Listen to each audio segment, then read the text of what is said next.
Welcome to episode 74.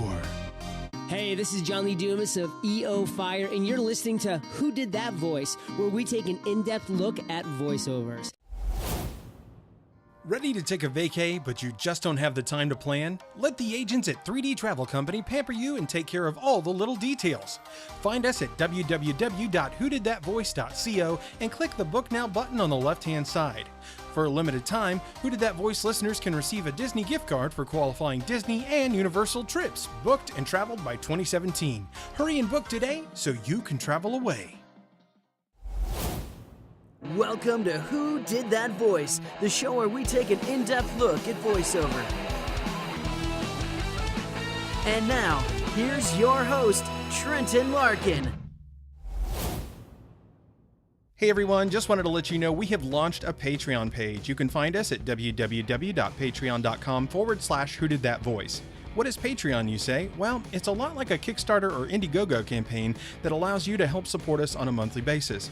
For as little as $1 a month, you can help support the show and earn amazing perks. Help us out today and join the Who Did That Voice family in a new way. This week on Who Did That Voice, the boy wonder himself, Robin, does an interview. When is a superhero not a superhero? When you interview his alter ego. All should have been back by now with Batman's scalp. I wonder what went awry. You went awry, Riddler, years ago. Don't you know that crime never pays?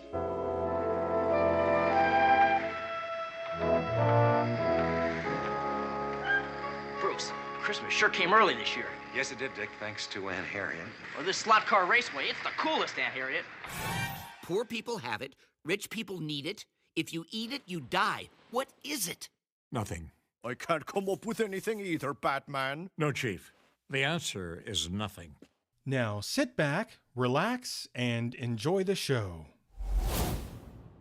Hello everyone, and welcome to another episode of Who Did That Voice. Today I am beyond excited to introduce you to the boy wonder himself, Robin, played by none other than Burt Ward. Burt, thank you so much for joining me on the show today. Hello, citizen.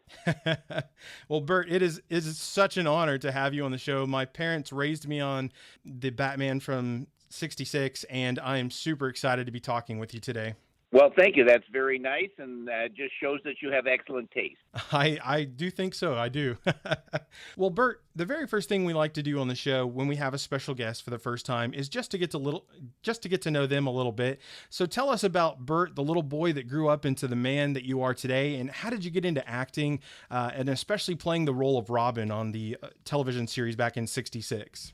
Well, I think of myself still as a little boy. I never grew up, but I started. My father believed in an early work ethic, so he started me working in his ice show. My father owned the predecessor to Ice Capades. At the time, it was called Rhapsody on Ice, and he put me to work at age 2. Now, I thought that might be a little young, but he thought that was good ethics to start young. And in that show, he had a lot of professional ice skaters.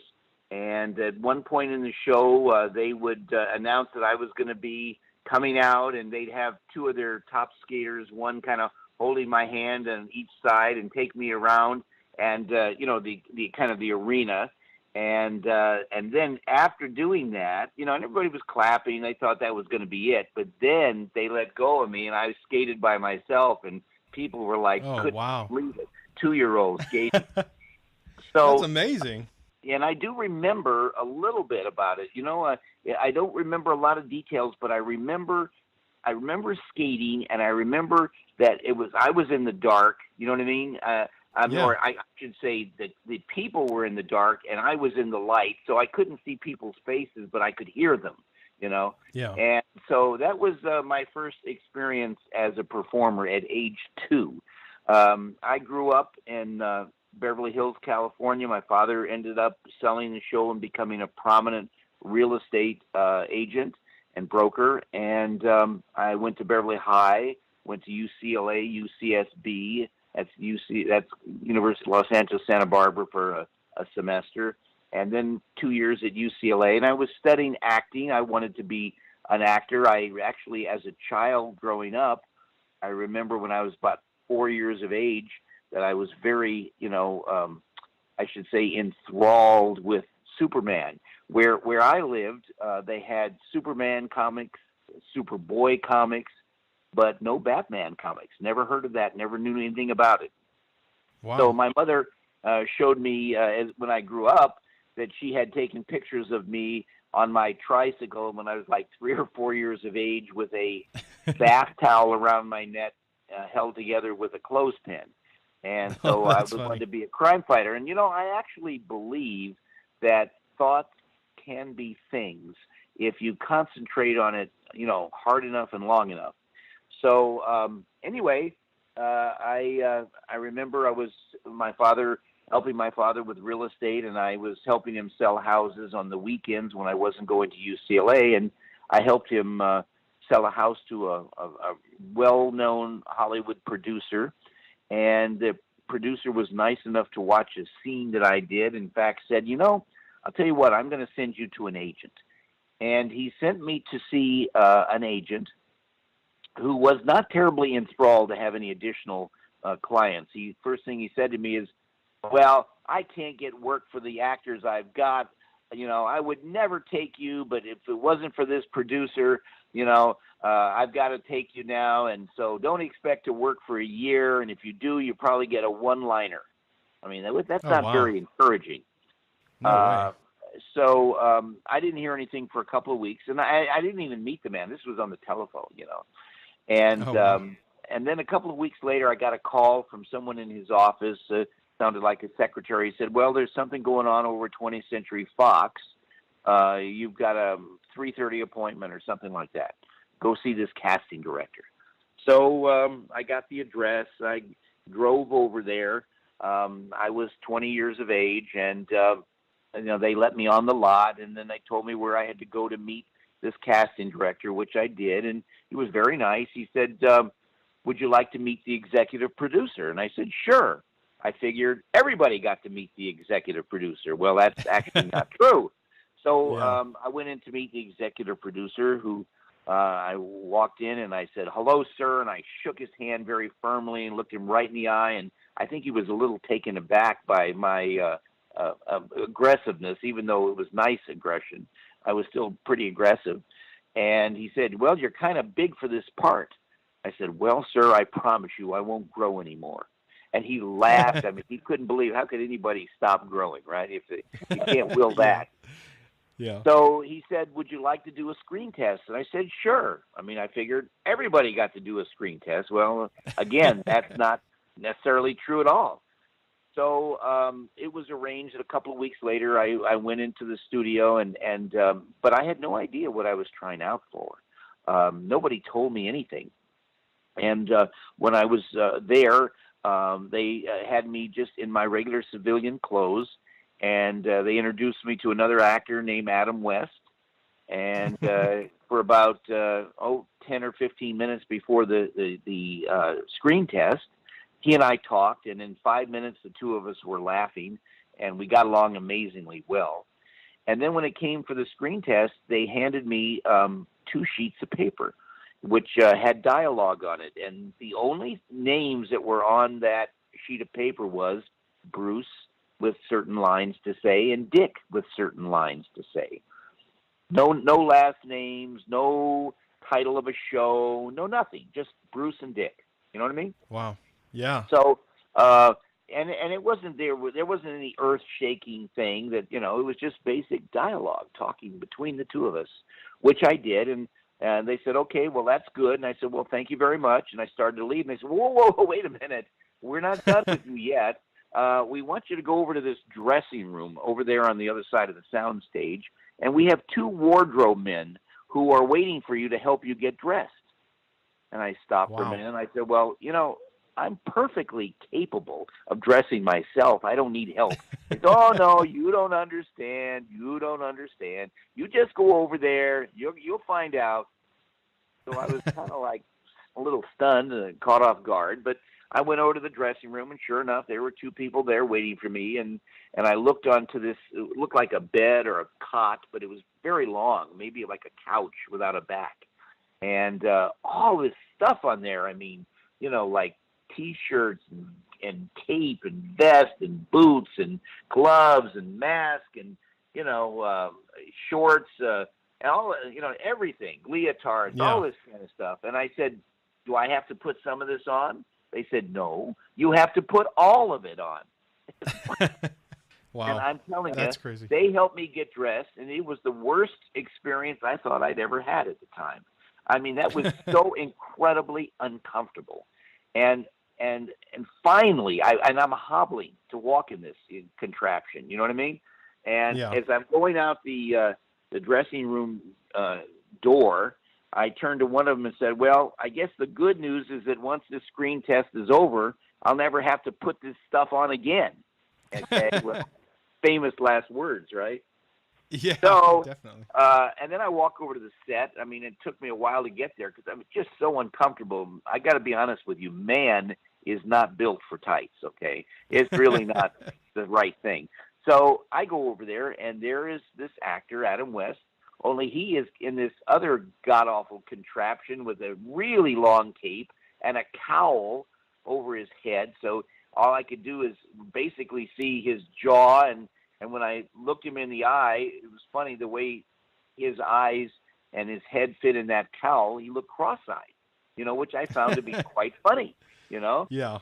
So we had this dialogue, and again, there was nobody said this is Batman or this is Robin or this is a TV show or that this is a cartoon or that this is a comic book, you know, nothing. And I did my lines, and then I also had some martial arts. I got changed out of that costume, and before I left, I did a kind of a demonstration of martial arts, and I had been studying karate, and this goes back to 1959 when I think it first came to the United States. And so I had studied, and I was a brown belt at the time, and I did some stuff. I broke a board with my hand, and which, you know, they were all amazed. You know, in today's world, a lot of people could do it, but not then. So anyway, I left, and then for 6 weeks I heard nothing, except after 2 weeks I started getting phone calls from the studio. Mr. Ward, can you tell us your shoe size? Oh, okay, 7.5. All right. And then they'd call back and, what's your hat size? Well, I don't wear a hat. Well, you need to go get your head measured. Well, who's going to measure my head? Well, go see a tailor. They can measure your head. And, you know, what's your glove size? Well, I don't know. I don't wear gloves. You know, all of this kind of stuff. And I couldn't understand, why are they continually calling me and asking me these questions? Well, it turns out that at the end of 6 weeks, I get a call from that same agent that was totally uninterested in me. Said, would you like to come in? We're gonna assign you to some contracts. And I said, oh, wow, the agent's going to really formally represent me now, you know? That's a step in the right direction. So I go in, I found their office, and I went in there, and I sat down, and they said, here, all ready for you to sign. I said, great. And I looked down on the paper, but it didn't have their agency name. It said 20th Century Fox. I said, well, wait a minute, what's this? You know, I came to sign agency contracts. They said, no. It's got nothing to do with agency contracts. This is your contract with 20th Century Fox. You got the role of Robin. I said, I did? Oh, wow. They said, you mean you didn't know? I said, no, I didn't know. They said, you mean the studio didn't tell you? I said, no. And later on, when I spoke to the people at the studio, they said, you mean the agents didn't tell you? So here I had the part of Robin for 4 weeks, of the last 4 weeks of the 6 weeks, and I didn't even know, and nobody had told me. So anyway, I got the role, and then I went in. I remember going in to, you know, meet the executive producer, and he said to me, he said, Burt, he said, would you like to know why we hired you? I said, yes, sir, I would. He said, well, we interviewed 1,100 young actors, and that's a lot of people. 1,100 we interviewed.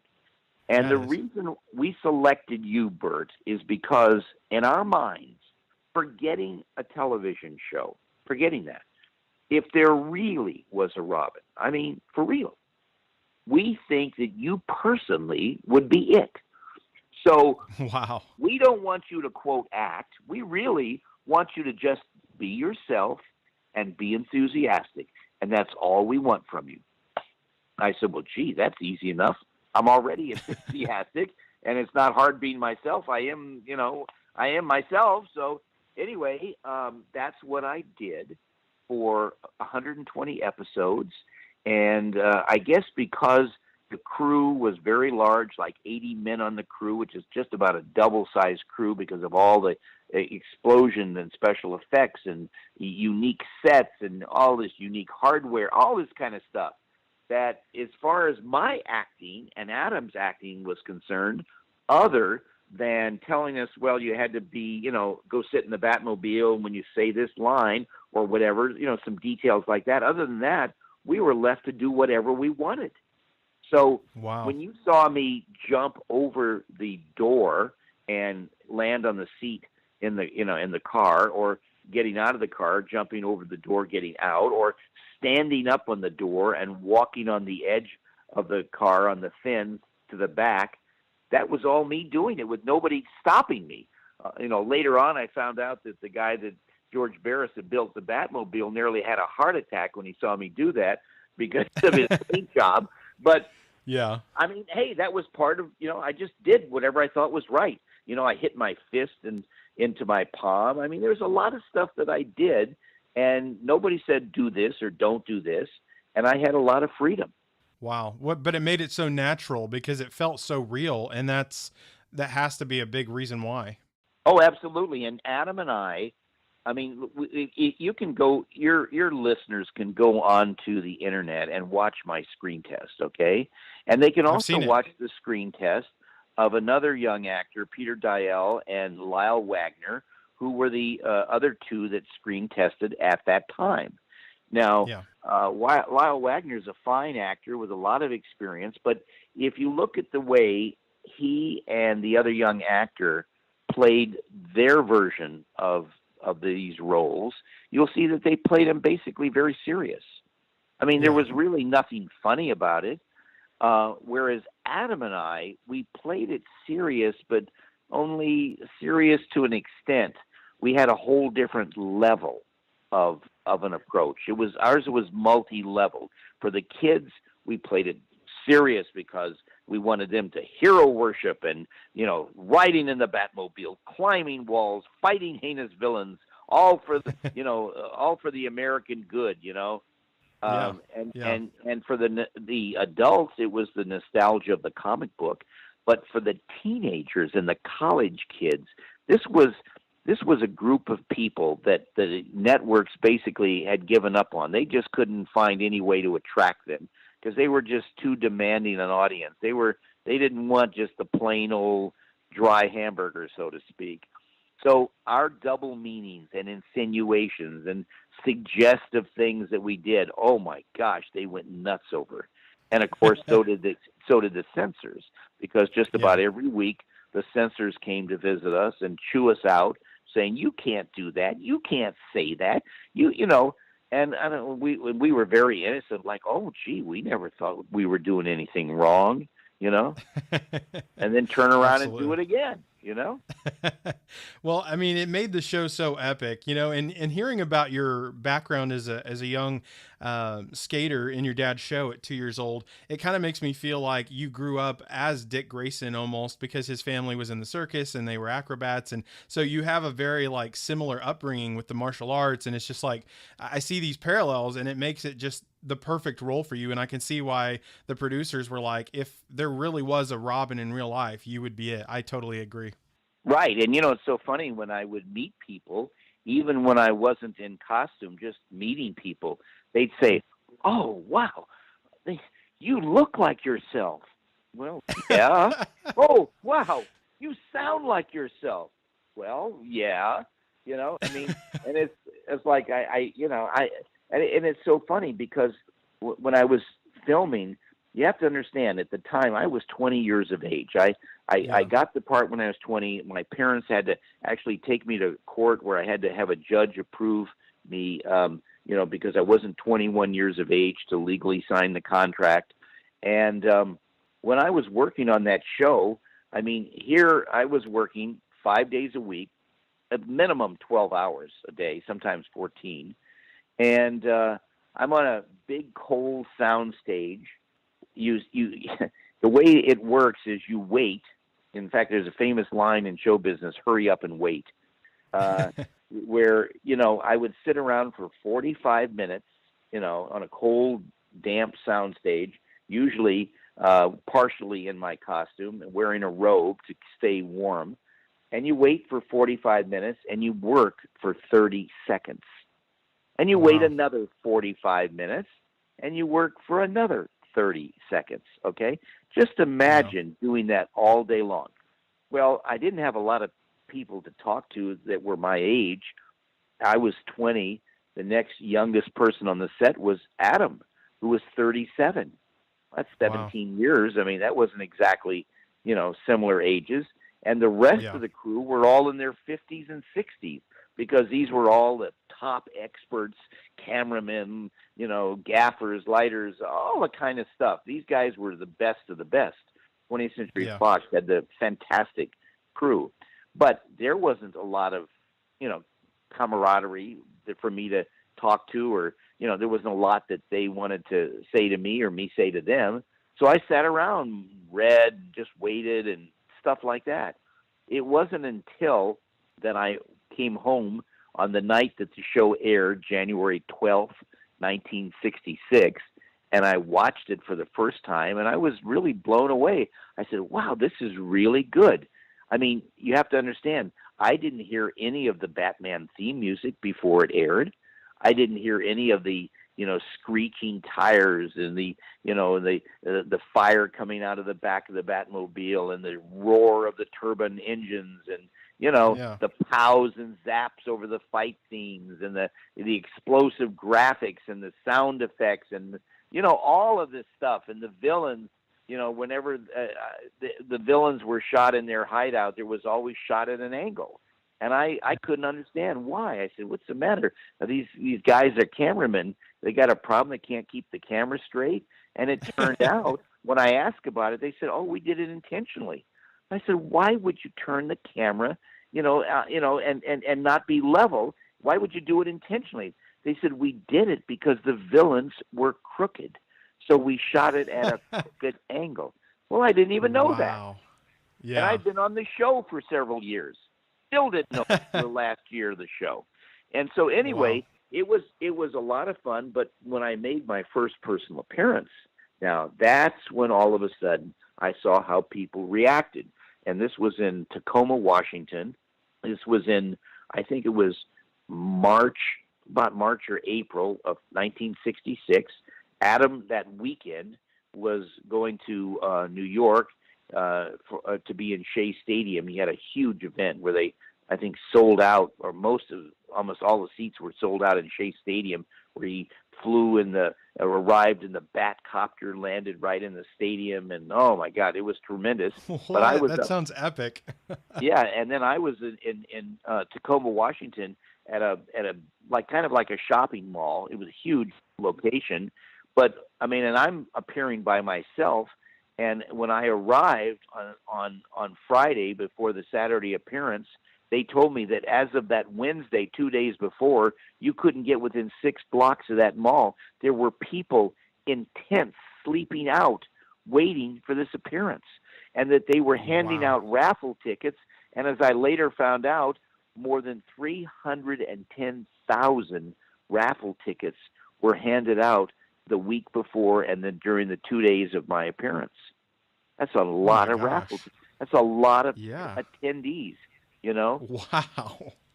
And they had rented. Was just a couple of months after the show had launched. That's right. Well, because the ratings, the first night, a 55 share, which meant that in all of North America, that of all the televisions turned on that night, that first night on Tuesday, okay, that that 55% of all the TVs in North America were watching Batman, and the other 45% were spread out among a whole bunch of other stations, both local, regional, and national. And I mean, It was huge. It was like bigger than Super Bowl in terms of turnout. Wow, that's amazing. Yeah. It was amazing. And so, in any event, I mean, and a funny thing, there's all kinds of funny things that happen, and they had the people putting on this event had rented the University of Washington football team, kind of like, not bodyguards, but just to keep, things, separate, people, I couldn't get hurt and all kind of stuff. And I dressed was like the opposite end of this incredibly huge mall type building. Okay. Yeah. And I'll never forget it. I had all these big football players around me, and I'm dressed as Robin, and I'm walking down this like mall, like the inside of these big malls are huge, where, very wide. And coming the other direction were these two elderly women, okay? Two elderly women. Okay. And apparently they hadn't seen Batman, okay? Because when they saw me, one of them turned to the other and said, damn hippie. Wow. He thought I was a hippie, but it was a great appearance. It turned out really well. And from there, one thing led to another, and I've been doing appearances for over 50 years. The crowds have only seemed to get bigger and bigger. A couple of months ago in Dallas, Adam West and I were together, 60,000 paid attendants to come see us. And a couple of months before that, Toronto, Canada, 160,000 paid attendants to see us. So, wow. I mean, certainly when our show was airing, I mean, it was so crazy. I mean, they had every Batman hairdos, and kids were jumping off their couches, and I mean, it was an amazing phenomenon. It really was. And even today, the Batman merchandise is amazing. They have a 1960 Batman 66 comic book series. There is every kind of toy you can imagine. Mattel has these Batmobiles with, Batman characters in them with masks. There are figurines that are selling for $500 to $800 that look exactly like me. I mean, just exactly. Yeah. I mean, if you take a photograph of it, and it looks like somebody took a photograph of me. And the same with Adam, And anyway, it's just become a really big thing. And so I still go out, and I've been doing this with Adam for many, many years. We go out and we make these appearances, and more recently, I think at comic conventions, these comic cons, very popular, very and huge turnouts. Oh yeah, it's amazing that you guys have been able to do that. And I know Batman has been going now for 51 years for you and Adam, and sadly he has passed, but I'm so glad that we're able to talk about this. And speaking about toys, I'm actually a collector of Batmobiles, so I definitely have the 66 Batmobile along with a lot of others.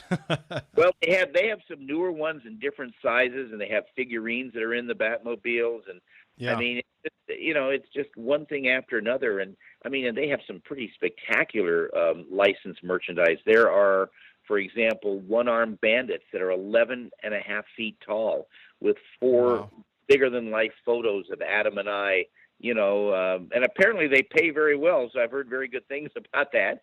And recently Stern Pinball came out with a Batman 66 pinball machine, and I got one of those. And it's fantastic. I mean, I recorded over 300 voices for it. So did Adam, and it's like watching the show. And it has a HD screen on it. It's got stereophonic sound, and this pinball machine projects the bat signal on your ceiling. Oh, that's epic! I've got to get one. Yeah, they're fabulous.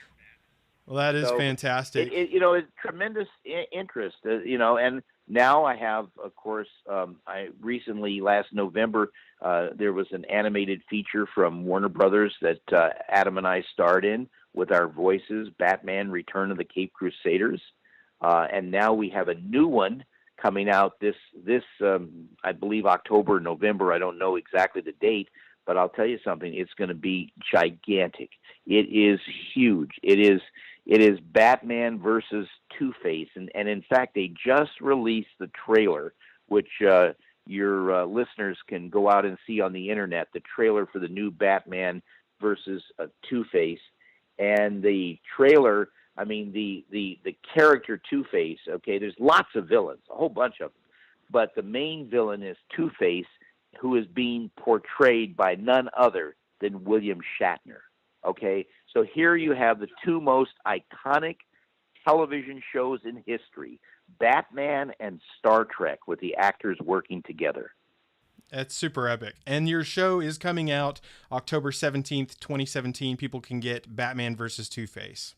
Yeah, I knew it was coming out. I wasn't sure it was October, November, but let me tell you something. I've seen a little bit of it, okay? And that's because when I recorded the dialogue and then they do the animation to it, sometimes you have to go back and, match dialogue to the picture. And so they have to actually play a scene where then I say my lines live, you know what I mean, and they record it. But what I saw of it, it is incredible animation. It is like a giant step beyond last year's film, which was very good. In fact, it was voted the best Batman feature film of 2016, and that meant up against even Batman versus Superman. And I would totally agree. Yeah, but this one is wow. If what I saw is an indication of what it is, it's going to be gigantic. It's going to be like our series was, in my opinion. It's going to be huge. And casting William Shatner, and I've heard his voice as the character. Okay, he is unbelievable. I mean, I've always respected him as a fine actor, but what he does with this, the character and the voice, is spectacular. People are going to be just blown away. Well, I am looking forward to it. When I watched Batman Return of the Caped Crusaders, I was so excited to see you guys back on the big screen because Batman has always been epic, but the way they did the animated feature, it took me back to the old days of the TV show reruns when I was growing up because it was super epic. I agree with you. Well, voicing in these two features that have come out last year and this year, 2017, you guys also are no strangers to animated features, as you and Adam both worked on the New Adventures of Batman back in '77. So was that your first animation project, Burt? It could have been, but I've done other things, and I just don't remember if that was the first or not.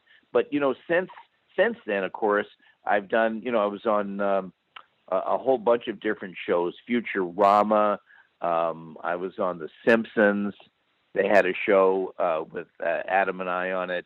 I've been on a whole bunch of shows, and in fact, there's this Robot Chicken. Did you see my performance on Robot Chicken? Yes, epic.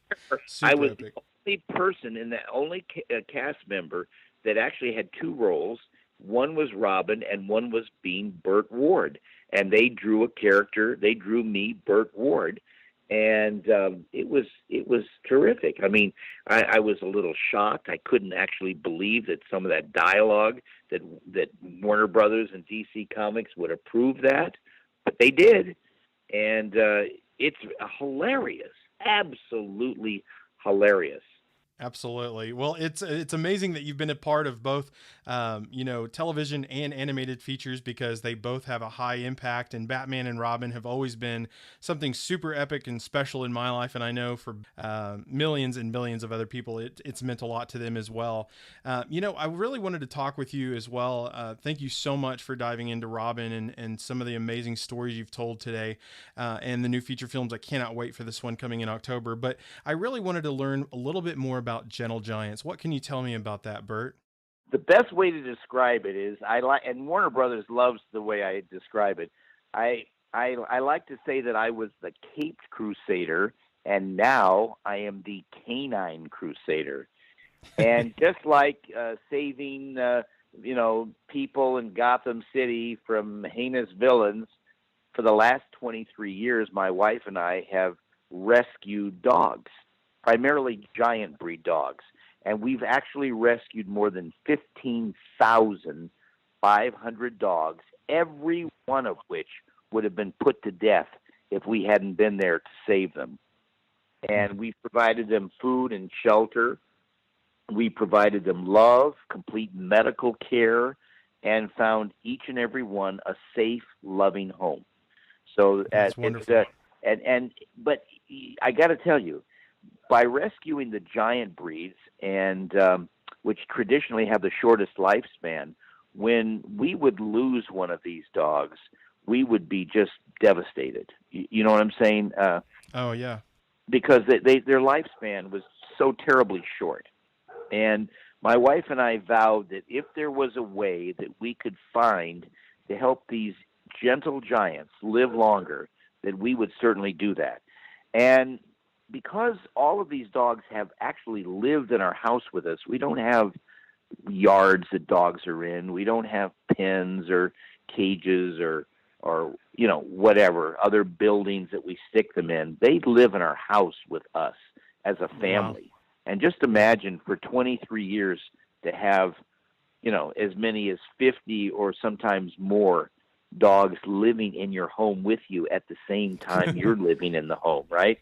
I mean, but they're not in anything. There's not a garage that they're in. There's not a laundry room. I mean, they're living where we live, in the main living area of our home. And we've learned so much about them. But the first thing we did is we created a feeding and care program.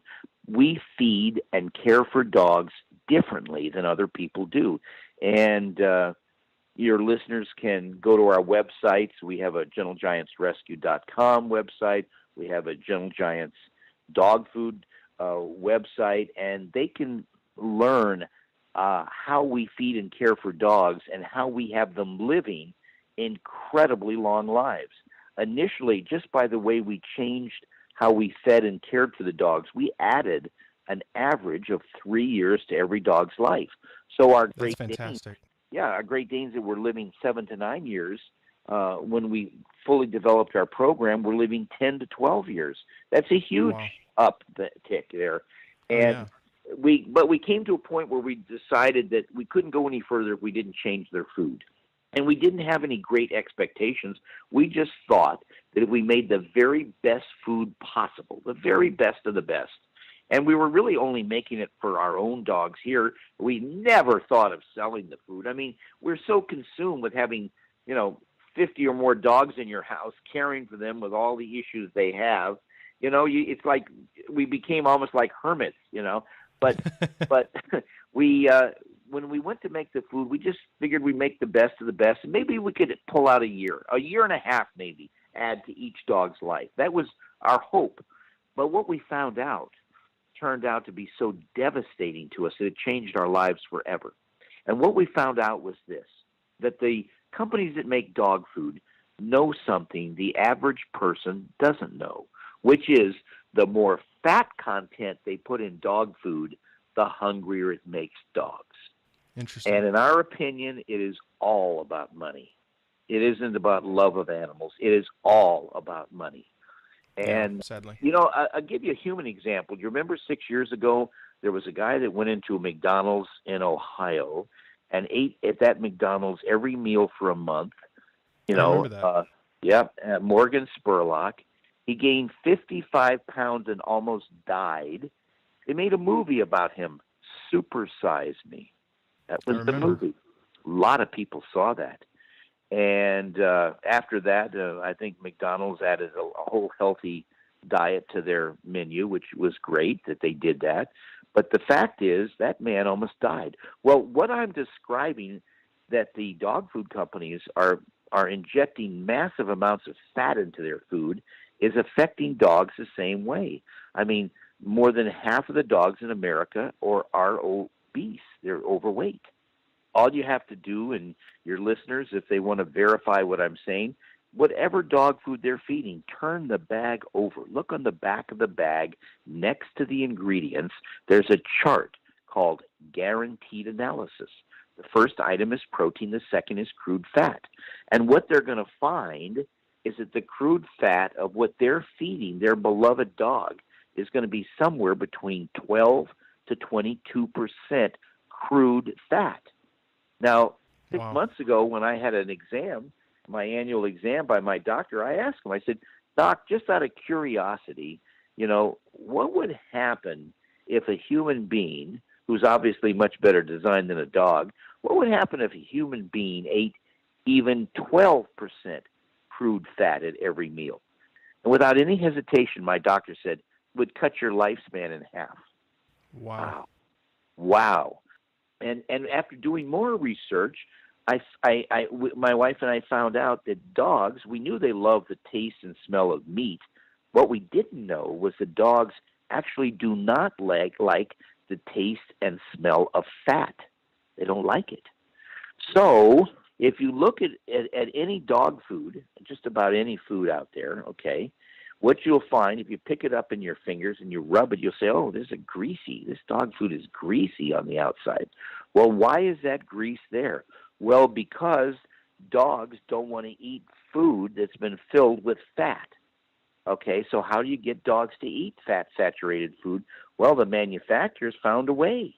And the way they found was to find a different kind of animal fat that they could spray on the outside of every single kibble to hide and cover up the smell of the fat on the inside of the food.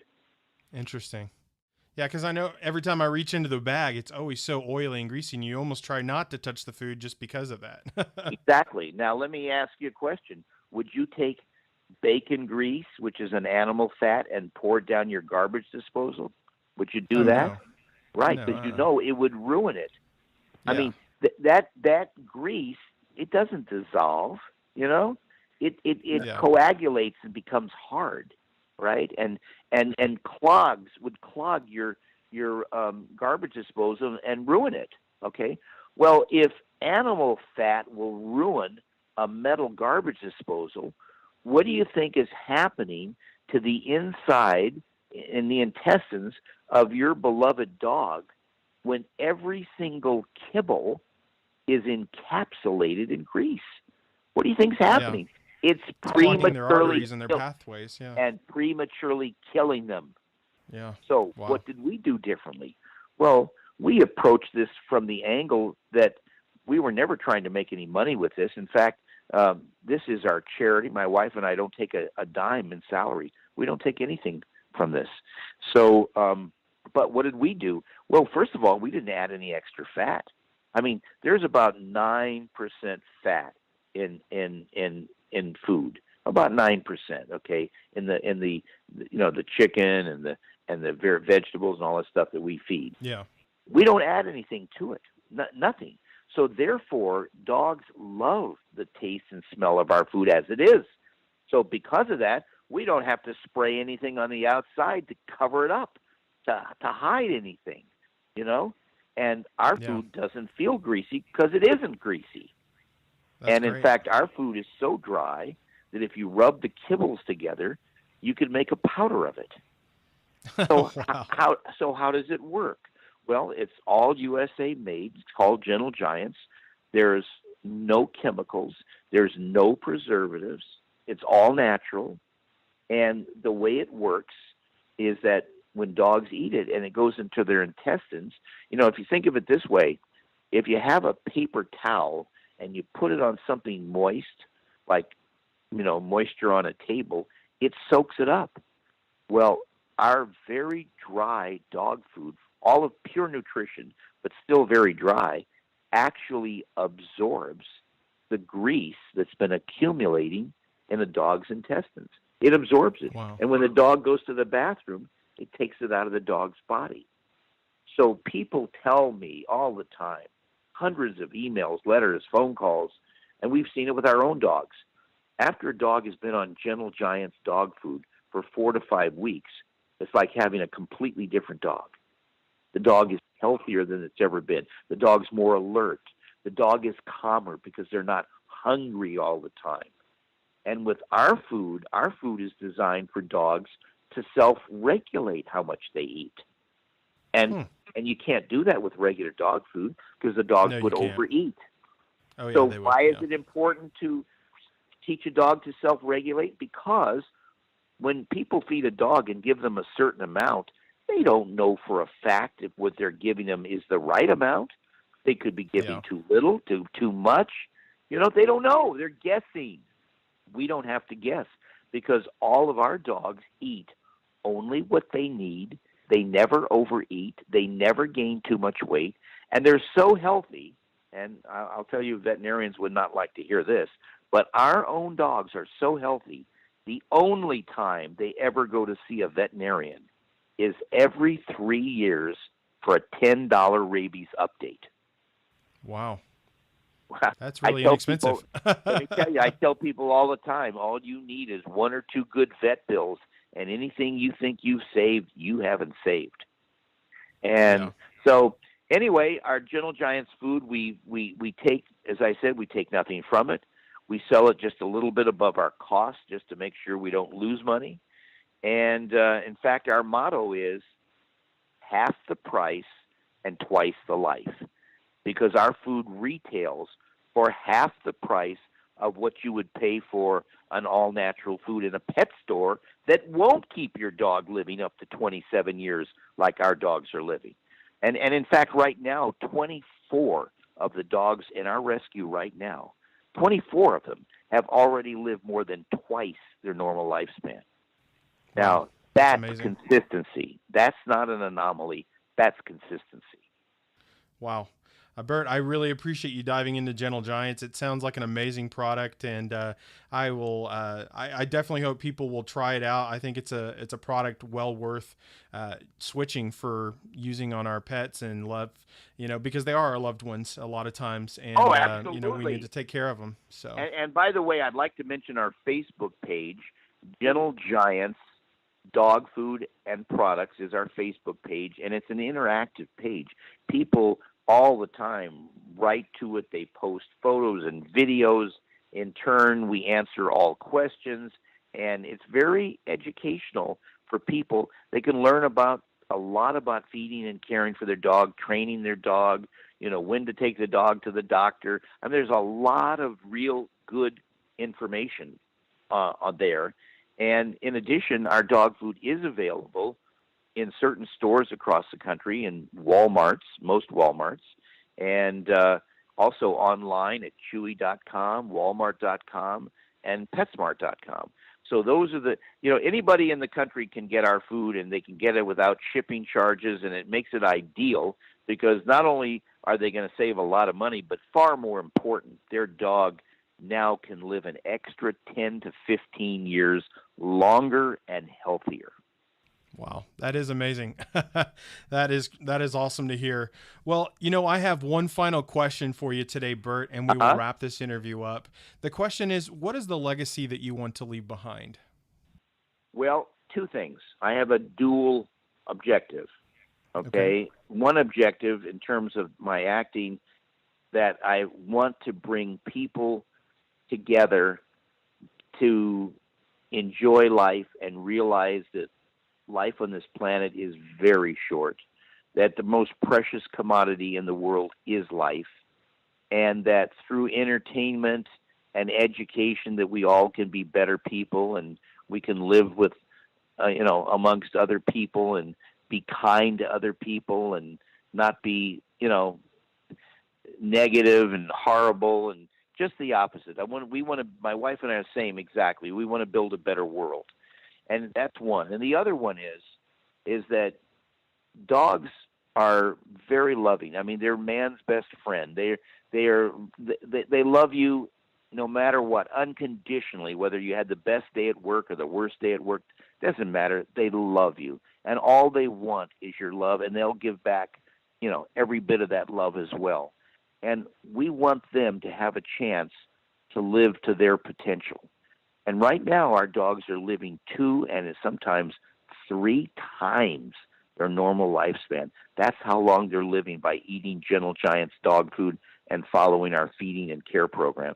So the 2 things I'd like to make a great contribution to humanity, and I'd like to make a great contribution to dogs. And just think of it this way. If you add another 5 to 10 years to each dog's life, what are you doing for the people who own them and love them? You are enriching their lives as well. Yeah. Wow. That's amazing. Well, Burt, it has been an absolute honor and pleasure having you on the show today. Would you give us a special closeout today as Robin? All right, citizens, to the Batmobile! Atomic batteries to power. Turbines to speed. Ready to move out. Well, everyone, I sure hope you enjoyed today's episode with Burt Ward, the boy wonder himself, Robin. And if you did, please find me on Facebook, Twitter, or Instagram by searching Who Did That Voice. I would love to hear from you. You know, a question you might ask yourself is, where can I listen to Who Did That Voice? That's an excellent question. You can hear us on iTunes, Stitcher Radio, TuneIn Radio, YouTube, and our website at www.whodidthatvoice.co. Click the Episodes tab and listen away. Well, everyone, that's all the time we have for this episode. Join us this Tuesday for our next midweek special with David Sobolov, the voice of Gorilla Grodd from The Flash. You won't want to miss this episode. Hey, do you ask yourself, who did that voice? Well, if you do, go to our website, www.whodidthatvoice.co, and click on the Episodes tab. Choose an actor, pick their name, and see pictures from the different characters they've voiced in their career. Thank you for joining us today. We'll see you next time for more discoveries on Who Did That Voice.